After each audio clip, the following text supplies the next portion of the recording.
Kaixo guztioi eta gaur etorriak gure podcastera. Gaur kasu bereziki gogor eta korapilatsu bat ikarriko dizuet. Ez da historio erraza, ez tarazuna ere. Eta gaurkoan, entzule maiteok, zuen iritzia oso garrantzitsua izango da. Prest zaudete?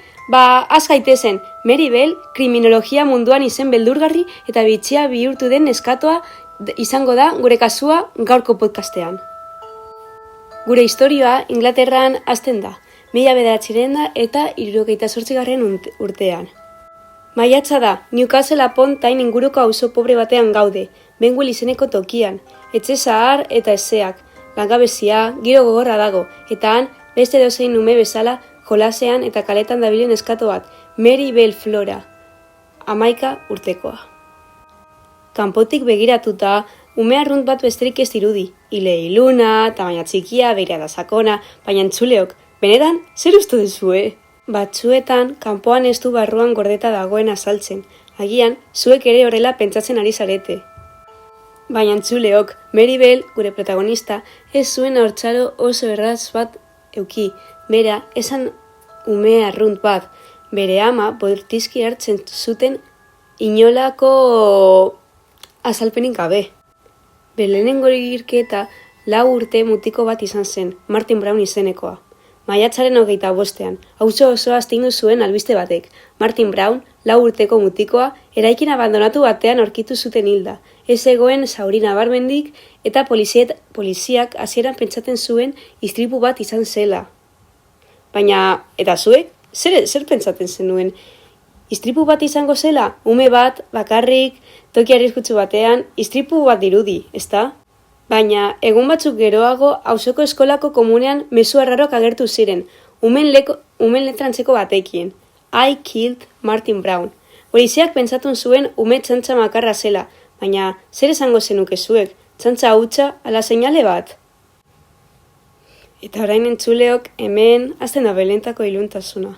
Hilabete batzuk geroago, Brian Howe, 3 urteko beste mutiko bat, kalean ondoan jolasen zebilen, eta handik gutxira desagertu egin zen. Bilaketa luze baten ondoren, bere gorpua aurkitu zuten, bere ia boztuta zegoen eta gorputzean txistadurak eukan. Eta hori guztia norbaitek jolastu balu bezala. Eta hemen, lehen aldiz, polizien susmoak umengana zuzendu ziren. Eta zuek, bebai pentsatuko zenuke hori? Baina hau guztia, zelan lotzen da gure protagonistari? Mary Bell jokabide arraro bat euki zenuen. Ikerketan zehar, poliziako hartu ziren neska batez, Mary, gehiegi etxe egiten zuela, jakin behar zituen gauza komentatzen zuela, eta zenbaitetan iribarri arraroekin azaltzen zela. Auzoko umeak elkarrizketatu zituztenean, Maryren lagun batek, Normal Bell, ez daukala inongo parenteskorik berarekin, komentatu zuen Maryk bazekiela zer gertatu zen, eta Mary bera elkarrizketetan, kazetari txiki baten papera hartzen ari zen. Ziekin hitz egin, gurasoak entzuten, gertako eraikinetan begiratzen, eta hori ez zen normala, ezta? Askotan uste dugu ume batek ez duela halako analisi gaitasunik, baina hemen ikertzailek esan zuten Maryren portaera hotza, kalkulatua eta emozio gabela izan zela. Ikerketan hainbat arrastro topatu zituzten. Brian Howeren gorputzean aurkitu ziren marka batzuk, oso txikiak, ume baten eskuetan egongo liratekenak. Gorputza moduren batean antolatu zela, gutxienez 2 pertsonen parte hartzea. Eta azkenik, Norma, aipatu dudan neska, poliziei esan zien Mary izan zela ideiaren atzean zegoena. Norma emozionalki ahulago zirudien, eta Mary ikuspegi hotz eta kontrolatuan mantentzen zuen. Lehen esan dudan moduan, Mary haurtzaro latza izan zuen. Mary atzean mina eukan. Hemen, historia hau beste kolore bat hartzen du, oso iluna. Maryren ama prostituta zan, eta askotan Mary txititatik tratu txarrak, abandonua eta egoera traumatiko oso gogorrak sufritzen zuen. Eta beste iturri batzuen arabera, amak Mary askotan saldu egiten zituen. Bai, hori entzutea gogorra da.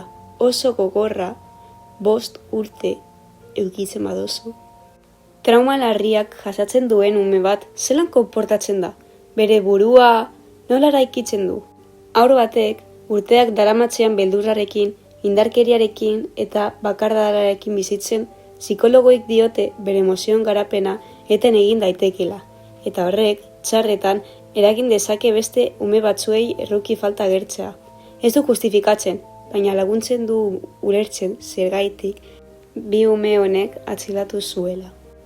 Mary 11 urte zituen delituak egin zituenean. Hori dela eta epaiketea oso berezia izan zen, psikologoek adierazi zuten psikopatia atzeman ziotela, baina ez zutela inoiz diagnostiko finko baten adostasunik lortu. Azkenik, Mary manslaughter delitua zerrudun jo zuten, borondate gabeko homizidoa, eta epaileek erabaki zuten ez zela ohikoa kartzela batera bidaliko, baizik eta adingabeko eremu kontrolatu batera. Mary 23 urte arte egon zen espetxe sistema barruan. Askatu zutenean identitate babestu zioten, eta urte batzuk geroago ama ere bihurtu zen, baina bere alabaren identitatea ere babestu zen. Eta entzuleok, zuei berriro.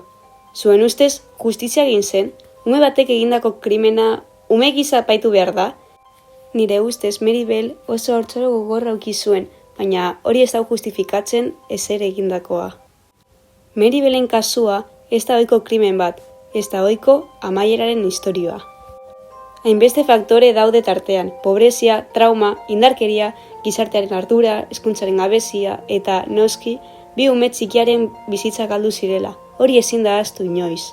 Eta nik, amaitzeko, galdera bat besterik ez dizuet utziko, edo agian bi. Ume batek, hain txikia izan da, ulertu dezake heriotza eta errua?